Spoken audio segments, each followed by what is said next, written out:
আজকের গল্প লেখিকা সঞ্চারী চ্যাটার্জির নিশিগন্ধা। আজ নিশির স্বপ্ন পূরণ হয়েছে।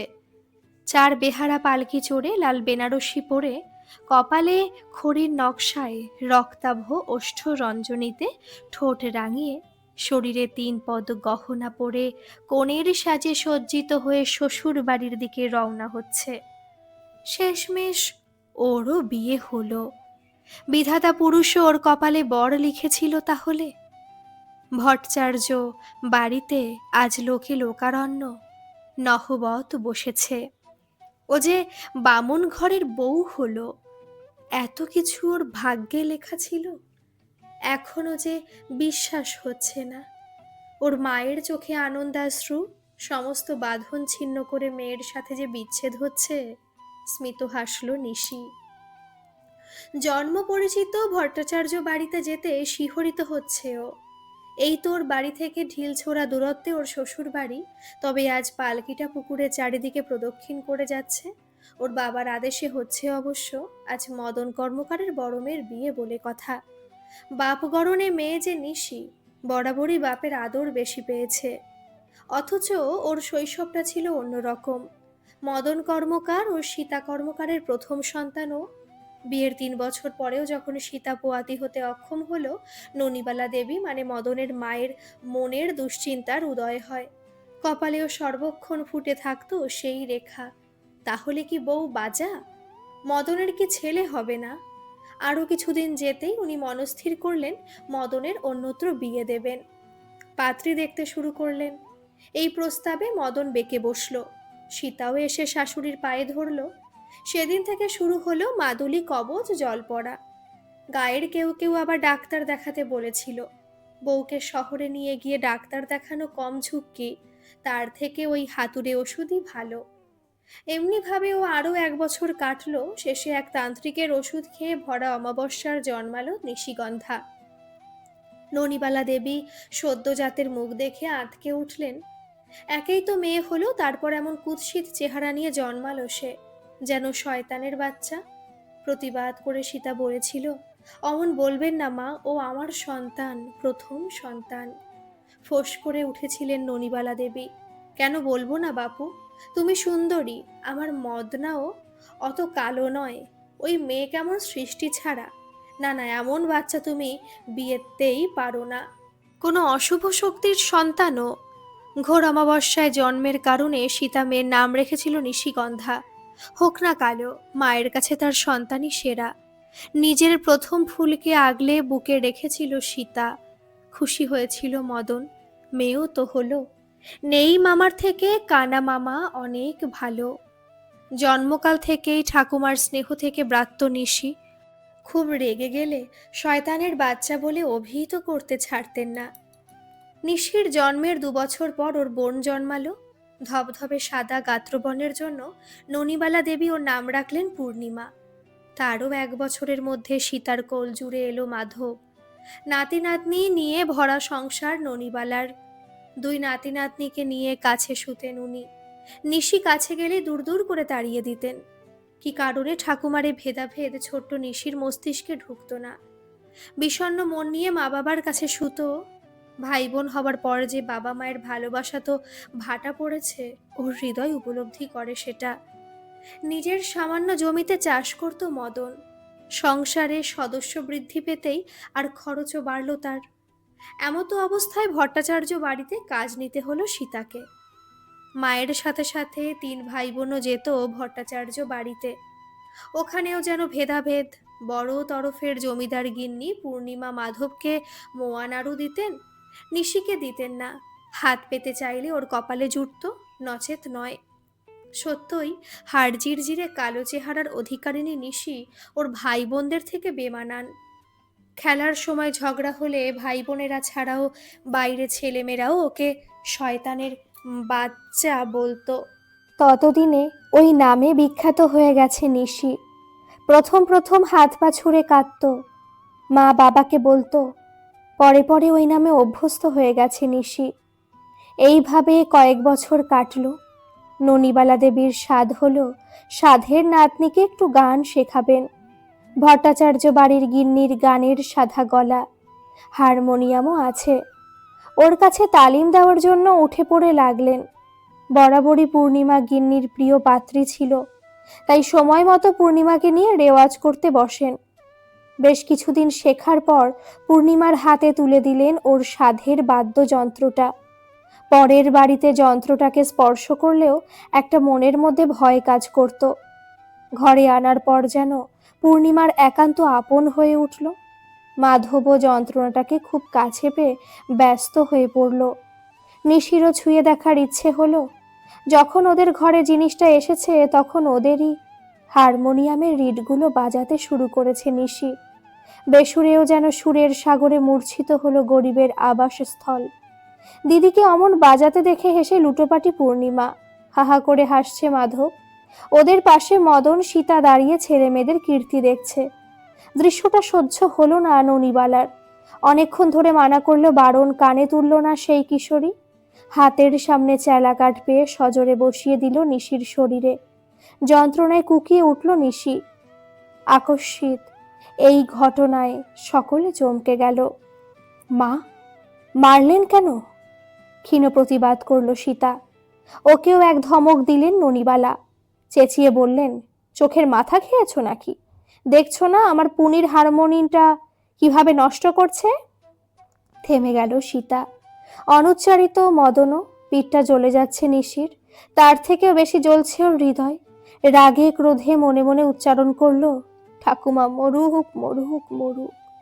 ঠাকুমার কার্যকলাপে পূর্ণিমা মাধব নিশ্চুপ হয়ে গিয়েছিল। ভয়ে হারমোনিয়াম গুটিয়ে ঘরে গেল ওরা। ননিবালা দেবী অন্যত্র সরে যেতে এই দুহাত প্রসারিত নিজ জ্যেষ্ঠ কন্যাকে কাছে ডাকল মদন। বাবার আদরে যন্ত্রণা কিছুটা লাঘব হলো। পরের দিন ভোর থেকে বমি শুরু হলো ননিবালা দেবীর, সেই সঙ্গে পায়খানাও। বেলার দিকে স্থানীয় স্বাস্থ্যকেন্দ্রে নিয়ে যেতে ওনার প্রাণটা হারালো। ওর দুই ভাই বোন ননিবালা দেবী সব দেহের উপরে ডুকরে কাঁদলেও এক ফোঁটা অশ্রু নির্গত করেনি নিশি।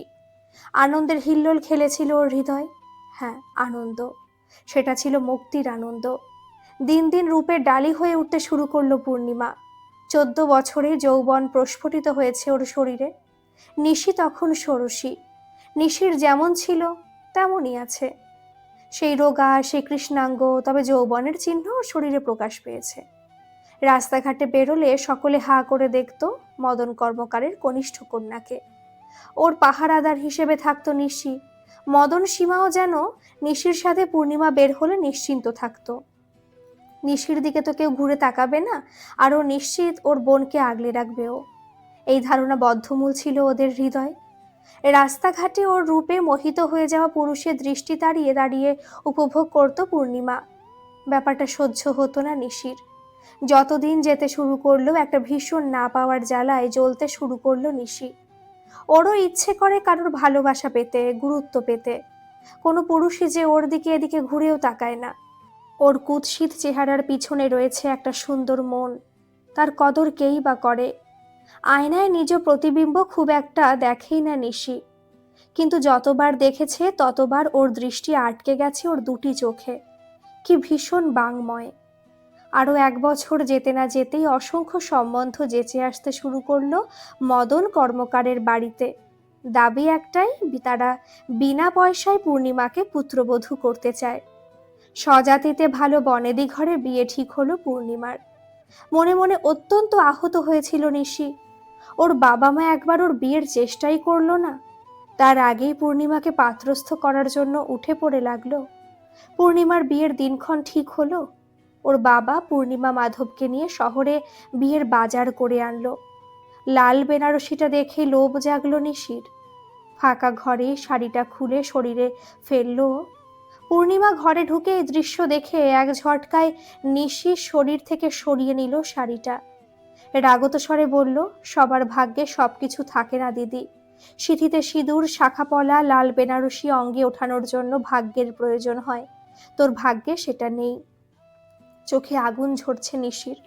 মনে মনে প্রতিজ্ঞা করলো একদিন বউ সাজবে, সাজবেই সাজবে। সেদিন সবাই দেখবে। কুৎসিত নিশিও বর পেল তাহলে। পূর্ণিমার বিয়ে হয়ে গেছে 2 মাস হলো। ঘরের কাজ সেলাই করে, রাতে রেডিওতে গান শুনে সময় কাটে নিশির। এখন একা পুকুরে স্নানে যায়ও, মন্দিরের রাস্তা দিয়ে ইচ্ছা করেই ভিজে কাপড়ে বাড়ি ফেরে। যদি কোনো পুরুষের নজর পড়ে, কিন্তু হায়, নিরাশ হয় নিশি। কেউ যে ওর দিকে ঘুরেও তাকায় না। এরপরে গ্রীষ্ম পেরিয়ে বর্ষা রানী এলো, তারপরে এলো পাতা ঝরার সময়। পাতাগুলো ঝরে গিয়ে নগ্ন হয়ে দাঁড়িয়ে আছে গাছগুলো। সীতা এক থালা বিউলি ডালের বড়ি নিশির হাতে তুলে দিল। ভট্টাচার্য বাড়ির জন্য। মায়ের কথা রাখতে অনেকদিন বা বছর পর ভট্টাচার্য বাড়িতে পা রাখলো নিশি। ওর মায়ের কাজ ছাড়ার পর সেইভাবে যাওয়া হয় না ওর। গিন্নিমা বলে ডাক ছাড়লো নিশি। ঘর থেকে বেরিয়ে এলো সিদ্ধার্থ ভট্টাচার্য, ওরফে ছোটন। ছোটনদা, তুমি কবে শহর থেকে এলে? প্রশ্ন করে নিশি। এই তো 2 দিন এসেছি। মা নেই রে, আজ সকালে মামার বাড়ি গেছে, হেসে বলল ছোটন। ঠিক আছে, এবং এগুলো তুমি তাহলে নাও, পাচক ঠাকুর দিয়ে দিও, রান্নায় দেবে। আচ্ছা বলে স্মিত হাসলো ছোটন। আমি চলি তাহলে, বলে চলে যাচ্ছিল নিশি। নিশি, তুই অনেক বড় হয়ে গেছিস। সেই কোন ছোটতে দেখেছি, কত পরিবর্তন এসেছে তোর মধ্যে। ছোটনের কথা নিশির কর্ণকুহরে প্রবেশ করতেই মনে দোলা লাগলো ওর। মাথা ঘুরিয়ে হাসি মুখে বলল, তাই? হ্যাঁ রে, এখন দেখতে বেশ ভালো লাগে তোকে। সোজাসুজি বলল ছোটন। ভালো লাগে? নিশিকেও কারুর ভালো লাগতে পারে? এক ভালোবাসার আবেশে বেষ্টিত করলো ওর হৃদয়কে। আজ চলি, বলে সত্যি চলে যাচ্ছিল নিশি। আকস্মিক ওর বাম হাতে টান পড়ল। ছোটন ততক্ষণে ধরেছে ওর হাত। যাস না নিশি, আয় না, তোকে আদর করি, বলল ছোটন। না ছোটনদা, তা হয় না, লোকে আমাকে কলঙ্কিনী বলবে। মাথা নিচু করে বলল নিশি। সব হয় রে। আমাকে বিয়ে করবে ছোটনদা? চোখ তুলে প্রশ্ন করে নিশি। হ্যাঁ করব, এখন একটু আদর করতে দে, দায়সারাভাবে উত্তর দিল ছোটন। দ্রুততার সাথে নিশিকে তিনি নিজের ঘরে নিয়ে গিয়ে দরজা বন্ধ করে দিল নিশি। আড়াল থেকে সমস্তটা দেখলো পাচক ঠাকুর। ছোটনের স্পর্শে শিহরিত হলো নিশি। খরা জমি যেন প্রথম বৃষ্টির ফোঁটায় সিঞ্চিত হলো। সতীত্ব হারিয়ে ফেলল নিশিগন্ধা। 3 মাস পর এক সন্ধ্যায় শুরু হলো নিশির ভেদ বমি। প্রথম দিন অম্বল হয়েছে ভেবে কেউ তেমন গা করল না। পরের দিন আবারও বমি হতে সন্দেহ হলো সীতার। চেপে ধরল মেয়েকে। মায়ের কাছে সব সত্যি উগরে দিল নিশি। তাছাড়া ওর করার কিছু ছিল না। সেই ঘটনা 1 সপ্তাহ পরে ছোটন শহরে চলে গেছে, আর ফেরেনি। একে কুৎসিত মেয়ে, তার উপরে কলঙ্কিনী। কি হবে এই মেয়ের? কি আছে ওর ভবিতব্যে? দুশ্চিন্তায় কেঁদে ফেলল সীতা। সাথে সাথে খবরটা মদনকে জানালো। দুশ্চিন্তার বদলে খুশি হলো মদন। সঙ্গে সঙ্গে রওনা দিল ভট্টাচার্য বাড়িতে। ভট্টাচার্য কর্তাগিন্নিকে সমস্তটা খুলে বলল। মেয়েকে বাড়ির পুত্রবধূ করার জন্য অনুরোধ করল। বেঁকে বসলেন কর্তাগিন্নি। বেজাতির কুৎসিত মেয়েকে ছোট ছেলের বউ করবেন? কক্ষনো না। তাও পূর্ণিমার মতো সুন্দরী হলে একবার ভাবা যেত। মদনও উল্টো চাল দিল। গম্ভীরভাবে বলল, দেখুন, ঘটনাটা যে ঘটেছে সেটা সত্যি, আমার কাছে সাক্ষী আছে। এরপর যদি আপনারা না মানেন তাহলে আমাকে প্রধানের কাছে যেতে হবে, উনি বিচার করবেন। প্রমাদ গুনলেন ভট্টাচার্য কর্তাগিন্নি। ঝামেলায় না গিয়ে রাজি হলো বিয়ের প্রস্তাবে। এক ভার মিষ্টি নিয়ে ঘরে ঢুকে নিশির বিয়ের সুখবরটা জানালো মদন। নিশির কৃষ্ণাঙ্গ গালেও লালচে ছোপ পড়ল। শেষ পর্যন্ত নিশিরও বিয়ে হচ্ছে। ছোটনদার মতো সুপুরুষ হচ্ছে স্বামী। ওর ভাগ্যেও তাহলে বর জুটল। 1 সপ্তাহের মধ্যে বিয়ে। ঘরের তোড়জোড় পড়ে গেল। খরচাপাতি সব ভট্টাচার্য বাড়ি থেকে আসছে। ব্যাপারটা এত গোপনে হলো যে গ্রামবাসীরা আসল সত্যটা টের পেল না। বেজাতের মেয়ে বামুনের ঘরে যাচ্ছে দেখে অনেকে ছি ছি করে উঠল, কেউ কেউ সন্দেহ করল। একদল মানুষ নিশির বিয়ে হচ্ছে দেখে অবাক হলো। জাঁকজমকভাবে নিশির বিয়ের আসর বসল। পূর্ণিমাও স্বামী সহ উপস্থিত হয়েছে সেখানে। দিদি, সত্যি তোর 4 আঙ্গুল কপাল, বলল পূর্ণিমা। মুখকে অনুচ্চারিত রেখে চওড়া হাসল নিশি। ওর হাসি যেন সেদিনের অপমানের বদলা নিল। এত কিছুর মধ্যেও নির্ধারিত দিনক্ষণে বিয়েটা হয়েই গেল নিশিগন্ধার। পালকিতে দুলতে দুলতে যাচ্ছে ও। ওর শ্বশুর বাড়ির দূরত্ব আর মাত্র কয়েকটা হাত। গলাটা অত্যাধিক জ্বলছে, তাও উচ্চারণ করল, মরুক ছোটনদা, মরুক মরুক। বাবা মায়ের কথোপকথন শুনে কালকে যে আসল সত্যটা জানতে পেরেছে নিশি, যেটা কাল অবধি ওর অজানা ছিল। ওর বিয়ে ঠিক হয়েছে ভট্টাচার্য বাড়ির ছোট শরিক ৬৮ বছরের বিপত্নিক নারায়ণ ভট্টাচার্যের সাথে। আর ওর বাবাও টাকার বিনিময়ে তাতেই রাজি হয়ে গেছে। সারা পৃথিবীর লোক ওকে কুৎসিত বলে অপদস্থ করে। বাবা মাও এইভাবে ছলনা করবে ভাবতে পারেনিও। আমি যেন মরে যাই মরে যাই মরে যাই বলে তক্ষুনি নিজের মৃত্যু কামনা করেছিল নিশি। কিন্তু কনে সাজার লোভটা যে ছাড়তে পারেনি, তাই স্বপ্ন সত্যি করতে আজ সিথি ভর্তি সিঁদুর একগা গয়না পরে কনের সাজে সজ্জিত হয়ে শ্বশুর বাড়ির উদ্দেশ্যে রওনা হয়েছে নিশিগন্ধা। তবে পালকিতে চাপার পরেই ফলিডলের শিশিটা গলায় ঢেলেছে ও। পালকি নামানো হলো ভট্টাচার্য বাড়ির সদর দরজায়। ভট্টাচার্য গিন্নি যখন নিশিকে বরণ করতে এগিয়ে এলেন, তখন নিশির প্রাণবায়ু আসমানে লীন হয়েছে। ঘর থেকে ছুটতে ছুটতে এলেন বড় শরিকের ভট্টাচার্য কর্তা। কাঁদতে কাঁদতে গিন্নির উদ্দেশ্যে বললেন, ওগো, টেলিফোনে এখনই খবর পেলাম ছোটনের অ্যাক্সিডেন্ট হয়েছে, হাসপাতালে নিয়ে যেতেই মারা গেছে। সংবাদটা শুনে জ্ঞান হারালেন ভট্টাচার্য গিন্নি। বরণ ডালাটা মাটিতে পড়ে ছড়িয়ে ছিটিয়ে গেল।